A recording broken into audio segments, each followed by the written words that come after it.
Hello बच्चों, welcome to my YouTube channel Ekta study centre Sulempur Bazar Tanda Ambedkar Nagar.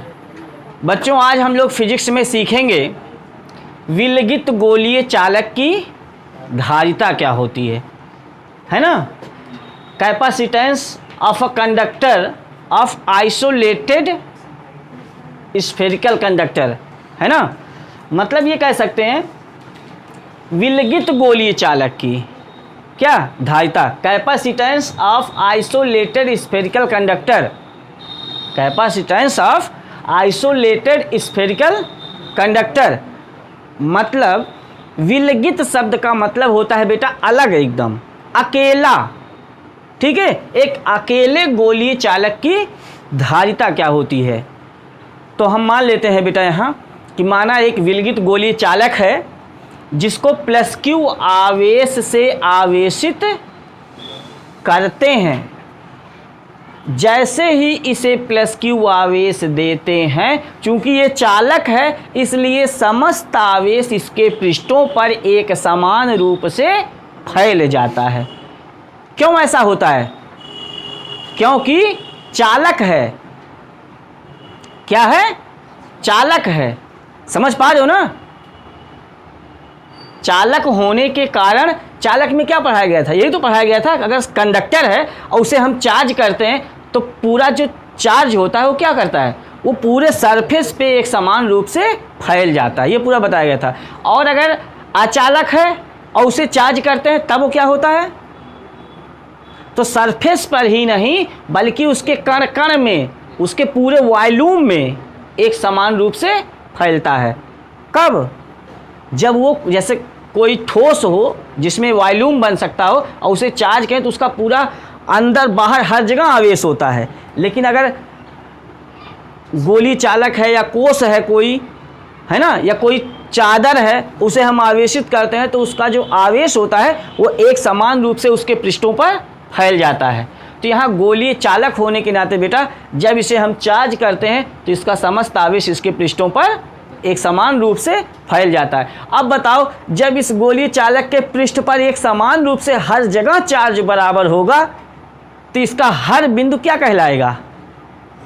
अर्थात ये पृष्ठ जो होगा इसका समविभव पृष्ठ हो जाएगा। जब अर्थात इसके हर बिंदु पर विभव का मान भी समान होगा, क्योंकि जब हर बिंदु पे आवेश बराबर है इसके तो उसके हर बिंदु पर विभव भी समान होगा, ठीक है। और जब इसका पोटेंशियल सेम होगा, इसके हर पॉइंट पे, इस स्फेरिकल कंडक्टर के हर पॉइंट पे इसका विभव सेम होगा, तो हम पहले ये मान लें कि माना ये गोली चालक एक ऐसे माध्यम में स्थित है जिसका परावैद्युतांक k है।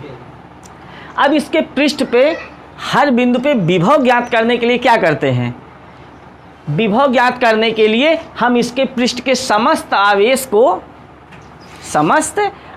को इस गोले के केंद्र पर मान लेते हैं कि उसका समस्त आवेश गोले के केंद्र पर स्थित है। कौन सा आवेश? Plus Q. माना इस गोले के गोलीय चालक की त्रिज्या क्या है? a है, ठीक है। इस गोले के बाहर ज्ञात करना हो विभव या इस गोले के पृष्ठ पर विभव ज्ञात करना हो, ठीक है, तो उस विभव को ज्ञात करने के लिए हम मानते हैं कि समस्त आवेश उस गोले के केंद्र पर स्थित है, ठीक है। तब गोले के पृष्ठ पर विभव क्या होगा? गोलीय चालक के पृष्ठ पर विभव V बराबर सूत्र क्या होता है? अगर Q आवेश यहाँ है, A दूरी है, यहाँ पे विभव कितना होगा पृष्ठ पर? V बराबर 1/4 पाई एप्सिलॉन 0 के Q बाई R। जहाँ कहते थे R दूरी पर, वहीं उसकी त्रिज्या हो जाएगी गोलीय चालक की A। पूरे धारिता वाले निगमन में सबसे पहले विभव निकालना होता है, ये पहले जान लो। और विभव आप पढ़ चुके हो, और जैसे आप विभव निकाल ले गए, धारिता निकालते आपको 1 सेकंड नहीं लगेगा। क्यों? यदि गोलीय चालक की धारिता C हो तो C बराबर क्या सूत्र पढ़ाया गया है? देखो C बराबर Q बाई V पढ़ाया गया है। क्यू तो क्यू ही रहेगा, वी आप जानते हो, वी का मान फट से रख दो, धारिता आ गई, कैपेसिटेंस आ गया, क्यू बाई वी की वैल्यू 1/4 पाई एप्सिलॉन 0 के क्यू बाई ए। अब ये पूरा ऊपर चला जाएगा, तब कितना हो जाएगा 4 पाई एप्सिलॉन 0 के ए और इंटू क्यू और बाई क्यू, क्यू से क्यू, तो C बराबर क्या आया, C बराबर आया 4 पाई एप्सिलॉन 0 के, देख रहे हो ये कैसे स्फेरिकल कंडक्टर की कैपेसिटेंस है, ये ऐसे गोली चालक की धारिता है जो एक ऐसे मीडियम में है जिसका परावैद्युतांक, जिसका डाइलेक्ट्रिक कांस्टेंट K है, उस मीडियम का डाइलेक्ट्रिक कांस्टेंट क्या है, K है, उसकी कैपेसिटेंस ये होती है, ठीक है। और यदि ये गोली चालक जो है वायु अथवा निर्वात में हो, यदि गोलीय चालक वायु अथवा निर्वात में हो या निर्वात अथवा वायु में हो तो के बराबर, तब गोली चालक की धारिता जब वायु में रख दी जाती है गोली चालक, तब ऐसी धारिता को C0 से दिखाते हैं, ठीक है। C0 बराबर 4 पाई एप्सिलॉन नॉट या एप्सिलॉन 0 के नहीं रहेगा ए, ठीक है। इन दोनों सूत्रों में आपको एक चीज़ स्पष्ट हो रहा होगा, 4 कांस्टेंट है, पाई कांस्टेंट है, एप्सिलॉन 0 कांस्टेंट है, के कांस्टेंट है, मतलब किसी गोली चालक की धारिता, किसी गोली चालक की धारिता वो किसी माध्यम में रखा हो बेटा, वो उस गोली चालक की त्रिज्या के अनुक्रमानुपाती होता है, मतलब जितना बड़ा गोली चालक होगा उसकी धारिता उतनी ही ज़्यादा होगी, उसके आवेश ग्रहण करने की क्षमता उतनी ही ज़्यादा होगी। ये निष्कर्ष निकला इसको पढ़ने से कि बड़े गोली चालक की धारिता बड़ी होती है, ठीक है। मतलब सिर्फ आपको क्या दिया जाए, त्रिज्या दिया जाए, 1 किलोमीटर त्रिज्या वाले गोली चालक की धारिता कितनी होगी तो भी आप फट से रख के बता ले जाओगे, ठीक है, ठीक है ना। आपको पता नहीं है क्या 4 पाई एप्सिलॉन 0 का मान, नहीं, 1/4 पाई एप्सिलॉन 0 के का मान आपको पता है, के भी नहीं रहेगा उसमें, 1/4 पाई एप्सिलॉन 0 के तो दिया जाएगा आपको, के का मान है कितना, अगर किसी माध्यम में रखा है तो उस माध्यम का परावैद्युतांक आपको प्रश्न में दिया रहेगा तो ठीक है, और नहीं तो वायु अथवा निर्वात कह देगा वो प्रश्न में न्यूमेरिकल में ही, इतना क्या न्यूटन मीटर स्क्वायर प्रति, और अगर इसको उल्टा कर दोगे अब 4 पाई एप्सिलॉन 0 का मान, और ये क्या हो जाएगा कूलाम स्क्वायर प्रति, तो न्यूमेरिकल लगाने के लिए आपको हमेशा 4 पाई एप्सिलॉन 0 की जगह पे 1/9 × 10⁹ कूलाम स्क्वायर प्रति न्यूटन मीटर स्क्वायर करके लगाना है, ठीक है। अब 1 किलोमीटर दिया जाए चाहे 10 किलोमीटर त्रिज्या वाला गोली चालक दिया जाए, आप सबकी कैपेसिटेंस यहाँ से बता सकते हो, ठीक है, समझ गए। चलिए यहाँ से एक सूत्र और निकलता है, वो क्या है जरा देखिए, अगर हम इस समीकरण 1 को समीकरण 2 से भाग कर दें, समीकरण 1 को समीकरण 2 से क्या करने पर, भाग करने पर, तो C/4 से 4 कटेगा, पाई से पाई, एप्सिलॉन 0 से एप्सिलॉन 0, ए से ए बचेगा। आज आप लोग परावैद्युतांक की एक और परिभाषा सीखने जा रहे हो। जब मैंने कूलाम का नियम पढ़ाया है अपने वीडियो में, तो आपको वहाँ एफ अपन मतलब मीडियम वाला ऊपर रहेगा हमेशा, नहीं है, देखो एफ बराबर वायु अथवा निर्वात के लिए क्या है, अच्छा ठीक है, 1/4 पाई एप्सिलॉन 0 Q1 Q2 बटे, और एफ एम बराबर 1/4 पाई एप्सिलॉन 0 के Q1 Q2 बाई, भाग कर दिया तो एफ एम बराबर, तो 1/4 pi epsilon 0 Q1 Q2 by गुणे, ये सब ऊपर हो जाएगा, सही बात है, 4 पाई एप्सिलॉन 0 के R² अपान क्या Q1 ये इससे कट गया, ये इससे कट गया, तो यफ अपान यफ इसमें नीचे है, ठीक है। मतलब निर्वात अथवा वायु में स्थित दो बिंदु आवेशों के बीच लगने वाले बल और किसी माध्यम में उन दोनों आवेशों को रखने पर लगने वाले बल का अनुपात उस माध्यम का परावैद्युतांक कहलाता है। ये वहाँ पढ़ाया गया कूलाम में, आज उसी परावैद्युतांक। और उसके बाद वहाँ एक सूत्र पढ़ाया गया था, एप्सिलॉन अपान एप्सिलॉन 0 बराबर के। किसी माध्यम का परावैद्युतांक बटे निर्वात अथवा वायु का परावैद्युतांक का अनुपात क्या कहलाता है? नहीं यार, माध्यम की वैद्युतशीलता अथवा निर्वात अथवा तथा निर्वात अथवा वायु की वैद्युतशीलता के अनुपात को उस माध्यम का परावैद्युतांक कहते हैं। ये दो परिभाषा वहाँ परावैद्युतांक की पढ़ाई गई है आपको। आज आप तीसरी परिभाषा की ओर अग्रसर हैं, उसी परावैद्युतांक की। क्या है ये? सी क्या है? किसी परावैद्युत माध्यम में गोलीय चालक की धारिता, किसी परावैद्युत माध्यम में गोलीय चालक की धारिता और निर्वात अथवा वायु में गोलीय चालक की धारिता के अनुपात को उस माध्यम का परावैद्युतांक कहते हैं, जिसे के से प्रदर्शित करते हैं। यहाँ धारिता के पदों में आपने एक परिभाषा निकाल लिया, ठीक है। मुझे विश्वास है एप्सिलॉन 0 का मान आप लोग पढ़े हो बेटा। क्या है? मात्रक। एप्सिलॉन 0 का मात्रक क्या वहाँ पढ़ाया गया है? कूलाम स्क्वायर प्रति न्यूटन। वो मात्रक देखो आप, वही पढ़ाया गया था आपको कूलाम में, उस वाले चैप्टर में। आज क्या यहाँ कोई और मात्रक निकलने वाला है उसी एप्सिलॉन 0 का? क्योंकि न्यूमेरिकल में कोई भी मात्रक लिखा रहेगा तो आपको घबराना नहीं है, सारी चीज़ यहाँ मैं पढ़ा दे रहा हूँ। देखो यहाँ से अगर एप्सिलॉन 0 का मात्रक निकालो तो ए नीचे आ जाएगा, 4 पाई तो कांस्टेंट है, उससे कोई मतलब नहीं। तो एप्सिलॉन 0 का यहाँ से मात्रक क्या निकल रहा है? सूत्र क्या निकल रहा है? C0 या C बटे ए। C का मात्रक आपको पता है, C माने वैद्युत धारिता, धारिता का मात्रक फैरड, वेरी गुड, फैरड प्रति त्रिज्या है, दूरी है, मात्रक।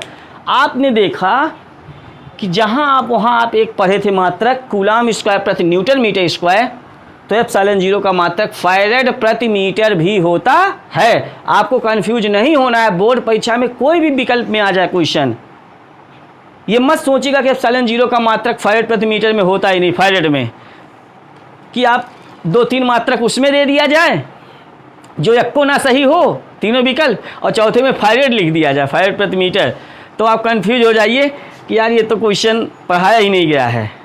तो एप्सिलॉन 0 का मात्रक फैरड प्रति मीटर भी होता है। तो इस तरह से बेटा किसी विलगित गोली चालक की धारिता उस गोली चालक की त्रिज्या के अनुक्रमानुपाती होता है, एक निष्कर्ष निकला है, ठीक है। ये आपने सीखा आज कि विलगित गोली चालक की धारिता उसकी त्रिज्या के अनुक्रमानु, बहुत ही आसानी से इसका डेरिवेशन आएगा। सिर्फ आपको विभव लिखना है, और जैसे ही आपने विभव लिखा धारिता लिखते आपको देर नहीं लगेगी, ठीक है। कट जाएगा, धारिता आ जाएगा वायु संधारित्र की, ठीक है। तो आप नोट कर लो।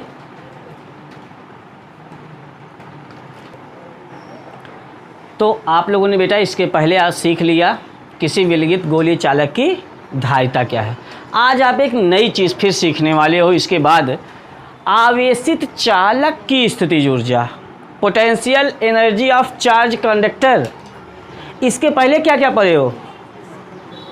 एक समान बाह्य वैद्युत क्षेत्र में वैद्युत द्विध्रुव की स्थितिज ऊर्जा,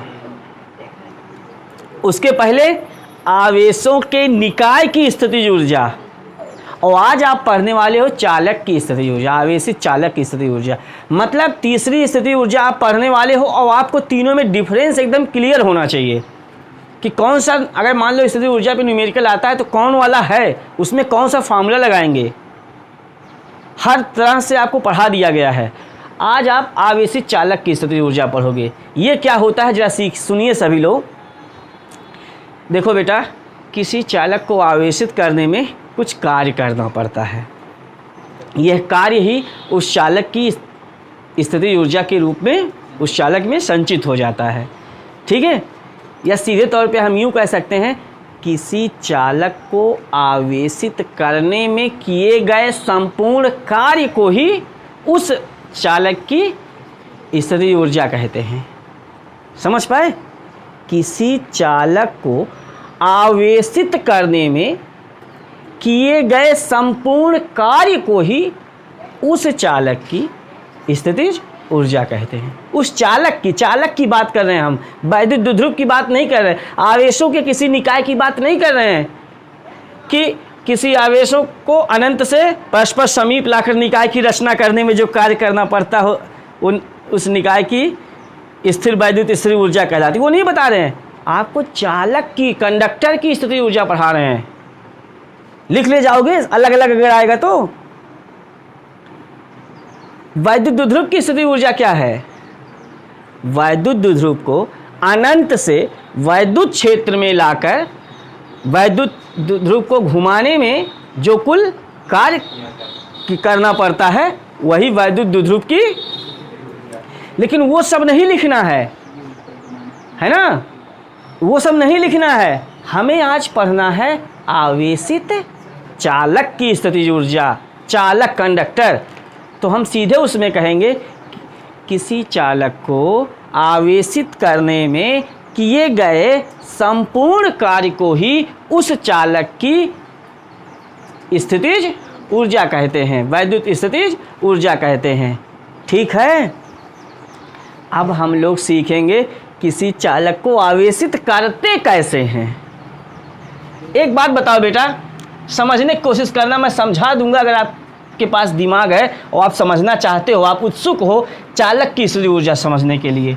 मान लेते हैं थोड़ी देर के लिए चालक है। क्या है? चालक है। एक बात बताओ बेटा, और इसे हमें क्यू आवेश देना है, क्यू आवेश से आवेशित कर डालना है। तो क्यू आवेश से आवेशित करने में जो कार्य होगा वही स्थितिज ऊर्जा होगी। तो कार्य कैसे होगा? अगर हम क्यू को छोटे छोटे टुकड़ों में बांट डालें, इस पे कोई चार्ज नहीं है, अभी हमने एक आवेश इस पे डाल दिया, एक टुकड़ा आवेश का गया इस पे, तो क्या ये चालक है? चालक समझ रहे हो? कंडक्टर चार्ज हो गया, कुछ चार्ज आया ना उस पे, कुछ पार्ट आ गया ना उस पे, सरफेस पे।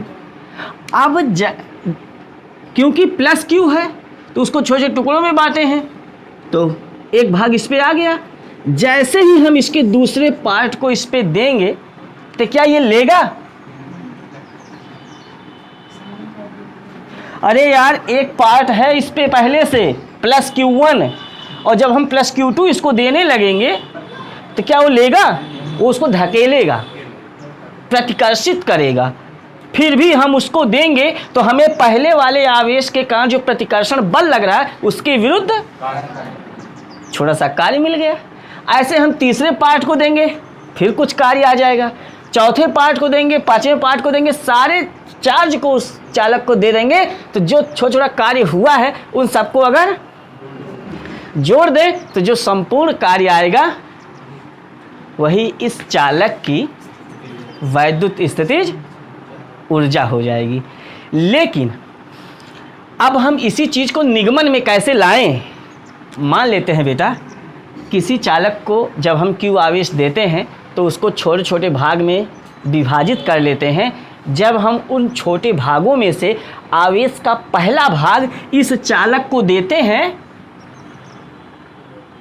तो उस चालक का विभव शून्य से बढ़कर कुछ हो जाता है, और जब हम संपूर्ण आवेश Q को चालक को दे देते हैं तब उसका विभव शून्य से बढ़कर V हो जाता है। ठीक है, तो चालक का औसत विभव Q आवेश देने के समय में, Q आवेश देने के समय में चालक का औसत विभव क्या हो जाएगा? शून्य से बढ़कर V हुआ है। छोटे छोटे से लेके Q तक जब हमने दिया तो उसका विभव शून्य से बढ़कर v हुआ तो औसत विभव कितना हो गया, 0 + v/2 बराबर v/2 हो गया। अरे यार, जब हमें q आवेश देना है, हमने जब पहला इसमें से दिया तो 0 उसका विभव था, जब दिया उसको उसका विभव 0 था, और जब हमने संपूर्ण आवेश को दे दिया तो उसका विभव, बीच में v1 v2 v3 चाहे जो हुआ हो, मतलब सबको जोड़ के उतना बटे 2, तो ये हो गया औसत विभव।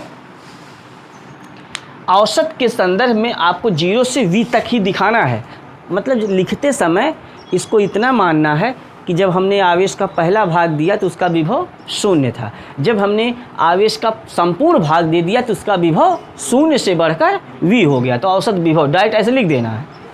ठीक है, अब औसत विभव इतना हो गया, तो q आवेश को चालक को देने में किया गया कार्य, क्योंकि हम लोग पढ़े हैं v बराबर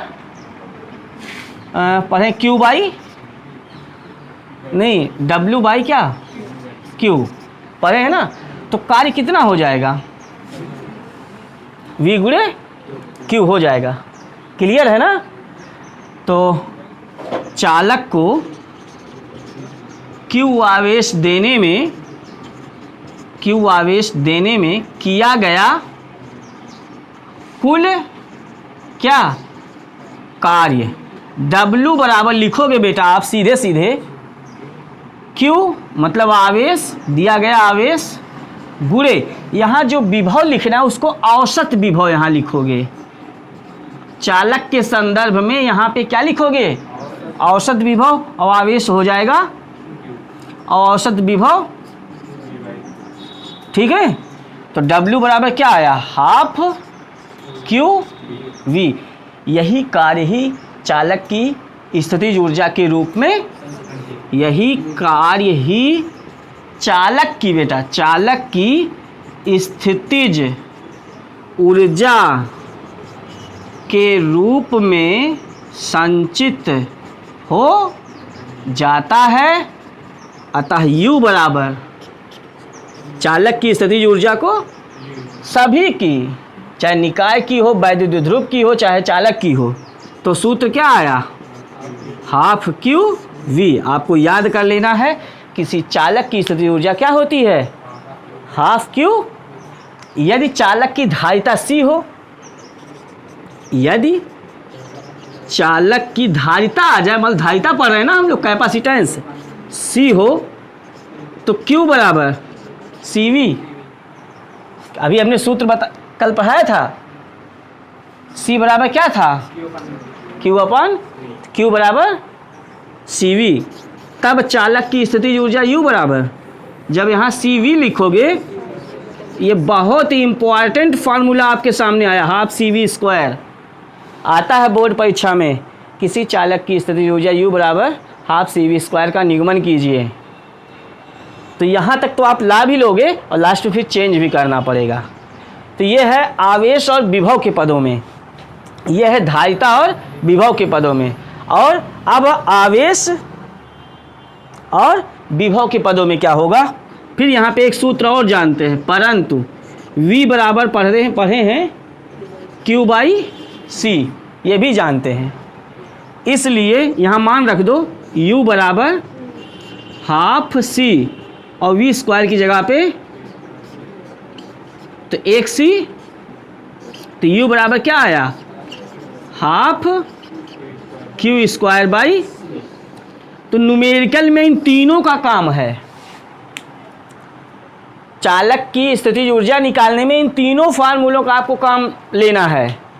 हाफ QV मतलब आवेश दिया है, चालक को इतना आवेश दिया जाता है तो उसका विभव इतना हो जाता है, तो उसकी स्थितिज ऊर्जा कितनी होगी, तो हर फर्स्ट लगा देंगे U बराबर हाफ QV। किसी चालक को की धारिता इतनी है, उसका विभव इतना है, तो उस चालक की स्थितिज ऊर्जा कितनी होगी, फर्स्ट से सूत्र पे लगा देंगे। किसी चालक को दिया गया आवेश इतना है, उस चालक की धारिता इतनी है, उसकी स्थितिज ऊर्जा कितनी होगी, लगा देंगे। तो जब आपको हर टाइप का फार्मूला पता होगा तो आप न्यूमेरिकल लगा ले जाओगे, और फार्मूला ही नहीं क्लियर होगा कि चालक की स्थितिज ऊर्जा कितनी है, तो न्यूमेरिकल में भी आपको प्रॉब्लम आएगी। ठीक है, तो अब इसके पहले आपको थोड़ा लिखना पड़ेगा यहाँ हिंदी में।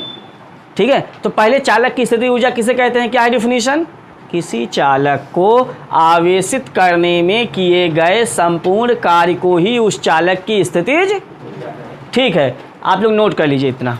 अगर आपको ये वीडियो पसंद आ रहा हो तो हमारे वीडियो को सभी लोग लाइक करिए, चैनल को सब्सक्राइब करिए, और कोई भी प्रॉब्लम हो तो आप कमेंट करिए।